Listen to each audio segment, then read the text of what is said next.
여러분 안녕하십니까? 서정길 목사입니다.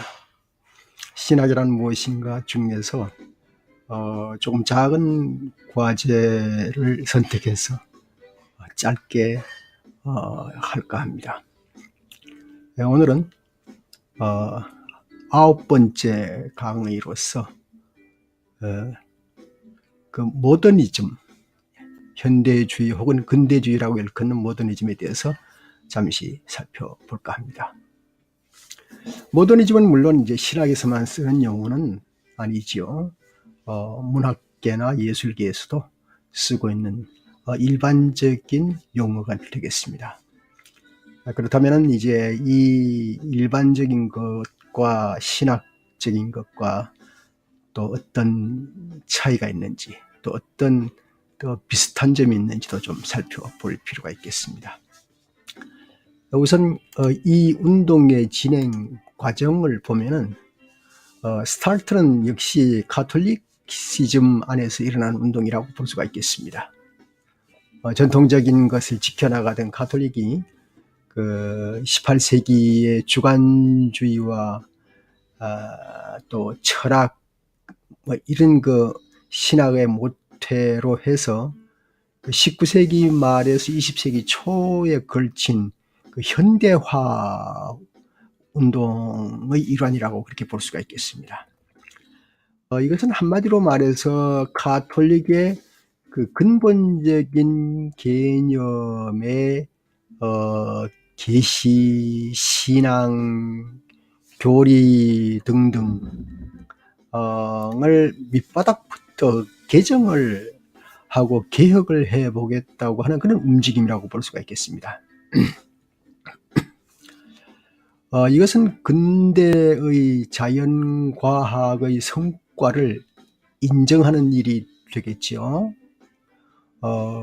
그렇게 되니까 이제 성서의 그 역사적 비평 연구라 할까, 그런 부분을 끌어들이면서 전통적인 교리를 근본적으로 재해석을 해보겠다고 하는 그런 목적이 있었던 것입니다.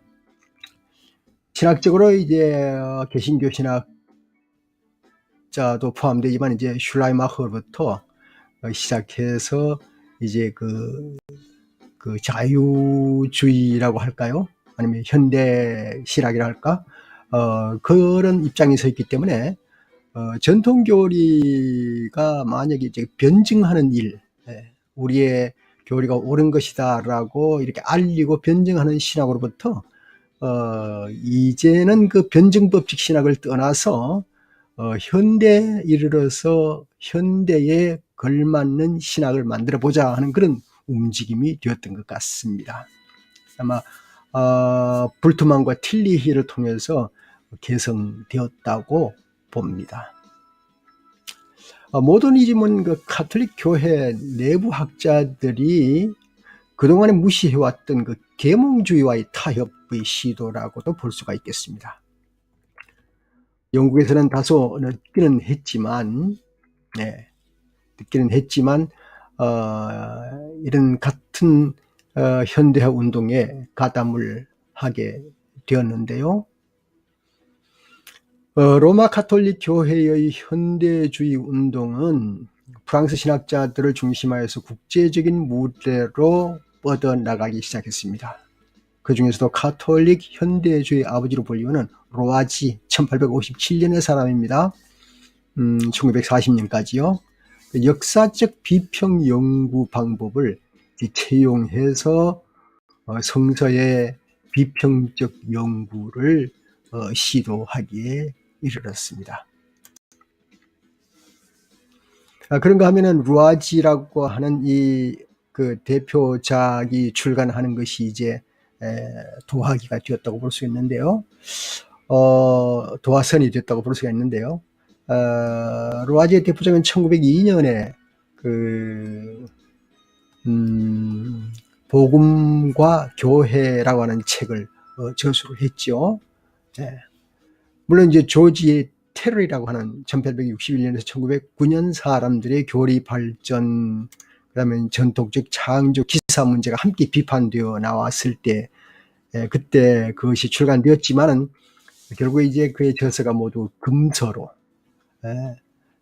목록에 실리게 되는 그런 파문을 받게 되었습니다. 그러면 이제 운동의 한 중요한 세 가지 목표가 있는데요.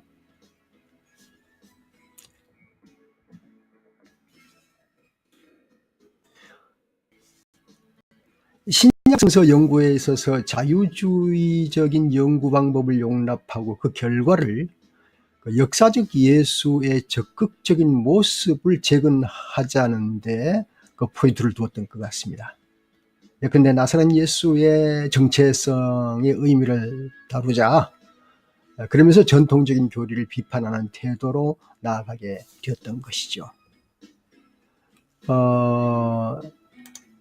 가톨릭 신학 내에서 스콜라적주의에 반대하여 실제로 그 역동적인 개념을 주장하자 하는 것이 그 모토였습니다. 그래서 로마 가톨릭 내의 실제적인 개혁 운동에 공헌해보자고 하는 것이 모더니즘의 어떤 기초였다고 볼 수가 있겠습니다. 미국에 있어서는 모더니즘이라는 일컫는 그 현대주의는 19세기 말과 20세기 초에 성장한 개신교 자유주의에서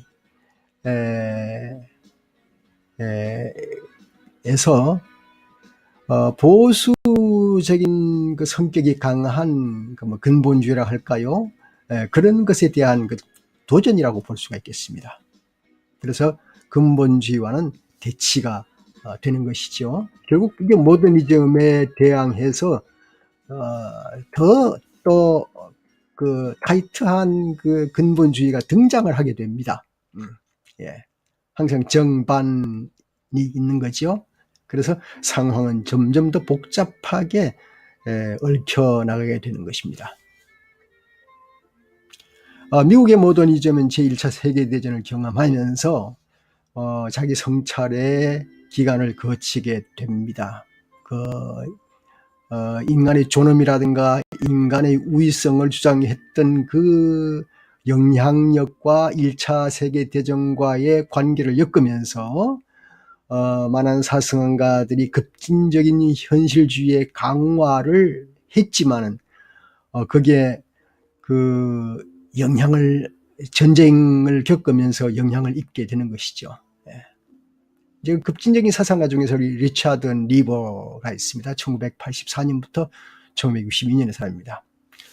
그러나 이제 1930년 중반에서 모더니즘은 방향을 잃은 것 같이 보였습니다. 그러다가 다시 베트남 전쟁 기간 동안에 활짝 꽃을 피웠던 그런 역사가 있었던 것입니다.